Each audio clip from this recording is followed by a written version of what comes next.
everyone, Dr. Jyotsna this side and लड़ी लग गई है नहीं achievers की. So this time we have with us Parika and जैसा कि हमेशा होता है तो let the Dr. Saab introduce herself. Hi Parika. Hello ma'am, good evening. Good evening. Good evening everyone. I am Parika Praveen Bilala from Akola, Maharashtra. I got 640 on 720 with an AIR of 5,839. First attempt, Parika? Yes, it was my first attempt. Cool. So first time bingo, you cracked it bullseye. How did it happen? Okay, so it went very well. Should I start explaining? Please जो आपको लगता है कि हाँ एक बारी में मैंने कैसे किया हमको बताएं प्लीज. So firstly अगर हम बायो की बात करें, so बायो में I would suggest कि be thorough with your NCERT. Like बहुत सारे स्टूडेंट्स क्या करते हैं, NCERT को साइड में रख के जो भी कोचिंग है उसमें बहुत सारा एक्स्ट्रा मटेरियल होता है तो वो उसको पढ़ने के पीछे भागते हैं. But I feel that's not essential. Once you are done with your NCERT, then if you need to go with some extra points, that's okay. Because exams में भी या जो टेस्ट आते हैं उसमें भी कभी कभी out of the box questions आ जाते हैं बायो में, but they always want we should be at par with other students, so they'll give such questions. But उससे डरना नहीं है. सबसे पहले एनसीईआरटी अच्छे से करना है. हो गई एनसीईआरटी अच्छे से तो फिर एक्स्ट्रा चीजें करना है. बायो की एनसीईआरटी को बहुत बार करना है, लाइक 10 टाइम्स तो मिनिमम पढ़ना ही चाहिए बायो की एनसीईआरटी लाइन टू लाइन, तभी आप अच्छा स्कोर कर सकोगे bio. True that. And physics, chemistry? Chemistry में भी for inorganic and inorganic, NCERT is sufficient. It's more than sufficient. Like organic में भी हमें बहुत सारे extra reactions पढ़ाए जाते हैं, पर उनसे भी नहीं डरना है. पहले आप सब में physics, chemistry, bio तीनों के लिए NCERT एक बार जितने भी concepts है वो सब हो गए, then go for extra things. So I'm sorry I'm interrupting you. जैसा कि मान लो किसी ने NCERT पढ़ लिया है ना, जैसे हम लोग तो सिर्फ एनसीईआरटी के लिए ही बोलते हैं, तो उसके बाद बच्चा को क्वेश्चन प्रैक्टिस करना चाहिए और उसके बाद कुछ एक्स्ट्रा मटेरियल देखना चाहिए कि हाँ ये क्वेश्चन मुझसे नहीं लगा था एनसीईआरटी पढ़ के, मुझे कुछ और पढ़ना चाहिए. तो क्या पढ़ना चाहिए? What exactly extra you talking about? Extra edge in like आपने एनसीईआरटी पढ़ ली, क्वेश्चंस लगा लिए उस पर्टिकुलर टॉपिक के, अब आपने को समझ रहा है कि ये टॉपिक के क्वेश्चंस मेरे से नहीं जम रहे हैं, तो जो भी रेफरेंस बुक्स होती है, रेफरेंस बुक्स में तो टॉपिक वाइज क्वेश्चंस डिवाइडेड होते हैं, तो फिर वहां से वो एक्स्ट्रा क्वेश्चंस कर लो या वो टॉपिक पढ़ लो. That's enough. जम रहा है प्रॉपर मुंबईया लैंग्वेज. हाँ, आई लाइक इट. अच्छा, तो अगर क्वेश्चन जम गया, लग गया, सट गया, तो फिर क्या करना चाहिए? रिपीट करना चाहिए? क्योंकि देखो अगर कोई 11 से ही स्टार्ट कर रहा है तो 11 12th में वो 11th का 11th में कर लेगा, 12th का 12th में कर लेगा, तो नवंबर तक आते आते तो उसका सब हो जाएगा नहीं? तो मई में देना है उसने तो पेपर. इसके लिए मैंने क्या की थी, जब मैं क्वेश्चंस प्रैक्टिस कर रही थी या टेस्ट भी दे रही थी, तो है ना टेस्ट में ऐसे बहुत बार होता है कि आपके ना कोई कोई क्वेश्चन तुक्के से सही हो जाते हैं, like you are not confident about it but हाँ हो जाते हैं सही. लग गया फिर इनकरेक्ट क्वेश्चन हो जाते हैं या क्वेश्चंस मुझे आए नहीं है, तो मैंने पर्सनली क्या किया था, मैंने सब सब्जेक्ट्स के लिए एक अपनी फॉल्ट बुक बनाई. Fault book, I like it. उसमें सब्जेक्ट वाइज डिवाइड किया firstly, secondly divided chapter wise and if possible topic wise. तो आप जैसे जैसे टेस्ट देते जा रहे हो या जो भी क्वेश्चन सॉल्व कर रहे हो जहां से भी, अगर आपको कोई क्वेश्चन में डाउट जा रहा है वो क्वेश्चन को वहां नोट कर लीजिए एंड सोल्यूशन लिख लीजिए and read it again and again. Like रात में सोने से पहले एक बार वो बुक को पढ़ लेना. लाइक मैंने भी एग्जाम के 10 दिन पहले बस मेरी फॉल्ट बुक ही पढ़ी. अच्छा, टेस्ट नहीं दिया बट फॉल्ट बुक पढ़ा? हाँ, टेस्ट नहीं दिया बिकॉज अब बहुत सारी टेस्ट आप आखिरी तक दे चुके होते हो ऑलरेडी, तो वो बुक में ऑलरेडी बहुत सारा स्टफ हो जाता है. So but the thing is कि बहुत सारे फ्रेंड्स ने मेरे भी फॉल्ट बुक बनाई थी बट उन्होंने आखिरी तक खोली नहीं थी. तो बस बना के रखना नहीं है, उसको रोज रात में सोने से पहले पढ़ना. पूरा रोज पढ़ना है? Everyday full book? कितना पेजेस बन जाता है उसमें? थोड़ा थोड़ा, मतलब मेरे रजिस्टर्स तो भर गए थे.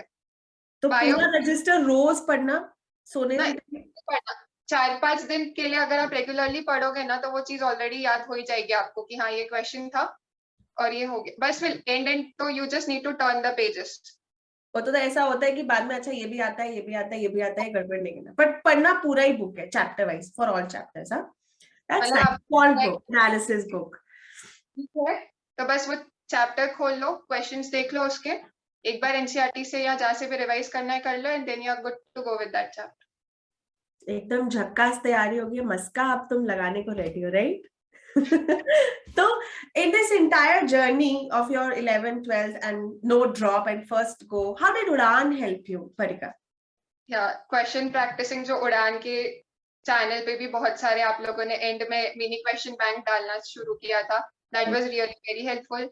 Memory cards were helpful in biology, it really everything helped me a lot. You did. Thank you so much, and we're so happy that you could, in the first go do it. I have seen people dropping first year, second year, third year, fourth year also, and वो एक consistent goal है कि हमें करना है, पर जब पहली बार मुझे तो ऐसे लगता है कि लॉटरी लग गई, नहीं? सही है।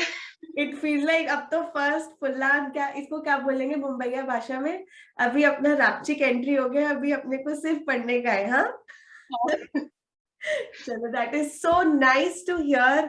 तो वन लास्ट थिंग जो आप हमारे बच्चों को बोलना चाहेंगे, see now we are starting with a new batch tomorrow, the warriors batch, so I would want them to know कि फ्रॉम द बिगिनिंग उनको क्या करना है, वन टेक अवे, द परिका टेक अवे, कि ये कर लोगे तो झकास तुम्हारा सिलेक्शन हो जाएगा। अच्छा, सो फर्स्टली टेंशन बिल्कुल भी नहीं लेना है। मैं ऐसी स्टूडेंट थी जो बहुत ज्यादा एक रिक्वेस्ट है, एकदम प्रॉपर मुंबईया भाषा में, टेंशन लेने का ना को ऐसा टाइप का कुछ बोलो ना, so that everyone gets it registered. हाँ, टेंशन लेने का नहीं है बिल्कुल भी, कूल कूल रहने का है, और एकदम कूल रहना है। मेनी टाइम्स आप जब भी टेस्ट दोगे कभी कभी स्कोर भी कम आएगा, सो डिमोटिवेट बिल्कुल भी नहीं होना, आखिरी तक स्कोर अपने आप इम्प्रूव हो जाता है। नीट के दिन तो बिल्कुल भी टेंशन नहीं लेना, उस दिन तो जितना ज्यादा रिलैक्स रह सकोगे उतना ज्यादा, वो इतनी सारी आप लोग टेस्ट दे देते हो ना, वो 2 to 5 में बिल्कुल लगता भी नहीं है कि आप पेपर देने बैठे हो। मतलब आई डू अग्री स्ट्रेस आएगा क्योंकि सेंटर पे बहुत जल्दी बुला लेते, बट वो 2 to 5 तो ऐसा निकल जाता है टाइम, कुछ नहीं समझता। एकदम स्ट्रेस फ्री रहो, मोटिवेटेड रहो हमेशा, एनसीईआरटी फॉलो करो। ये फॉल्ट बुक सही में आप लोग देखो हेल्प करती है कि नहीं, but it really help me a lot. You can try this. At least analysis, fault book, record book. Lot of people have, one another student of mine, he said so कि नहीं, हमने भी अपना एक analysis record book बनाया था, तो this is a fault book, उसका record book था, तो अच्छा है, ये book हमें बनाना चाहिए। Test analysis is very important because है ना, आप आखिरी दिन तक आओगे तो इतनी सारी टेस्ट हो जाएगी, समझेगा ही नहीं कौन सा पेपर फिर से देखना है। तो how much time does it take actually to analyze one test, like पूरा 180 questions वाला, rather 200 अभी तो? ना, लाइक अगर आपने टेस्ट दिया और टेस्ट के एकदम बाद ही एनालाइज कर रहे हो तो 1.5 आवर, डिपेंड्स की पेपर का लेवल के साथ। मतलब पूरा 5 आवर्स डोनेट कर दो अच्छे से पेपर के लिए, पहले 3 आवर्स सॉल्विंग, 2 आवर्स एनालाइज कर लो अच्छे से, रादर वो जो टॉपिक आ नहीं रहा है उसको तब भी पढ़ लो तो और 1-8 घंटा एक्स्ट्रा जाएगा, बट इट इज यूजफुल। तो हम मान के चलें कि अगर आप एक टेस्ट दे रहे हैं तो मतलब आप अपने 6 घंटे इन्वेस्ट कर रहे हैं। 1 test is equal to 6 hours, where 3 hours is for the test, 2 hours is for the analysis, 1 hour is for his revision and writing it in the record book. Am I right? Yes. तो हम लोग को अपना fault book बनाने का है, और इस साल टेंशन लेने को नहीं है और सिलेक्शन करने को है, right परिका? That was my Maria girl telling me how to crack NEET in the one go. I hope all of you now will start right now, right here, as with us. If you want, as Udaan did help her, we will try to help you all. We're starting a new Droppers Warrior batch tomorrow, so you can please re-begin your journey. It's never the end. मैं हमेशा कहती हूँ परिका, you can take one Delhi language from us, कि जब तक happy ending नहीं है माने ending नहीं है. The show must go on. Yes. Repeat भी demotivate नहीं होना, like if you have that spirit you will do this, definitely you will crack NEET. बिल्कुल, एंड में हैप्पी होने का है। Very, very happy Diwali to you, Parika, to you, your family, your friends, your extended family, everyone. It's definitely a very, very happy one, and congratulations once again. Thank you so much, ma'am. You're welcome. Thank you, Parika, for joining us and giving your golden words. The fall book. We will follow that. Bye. Thank you. Thank you. To you too. Thank you.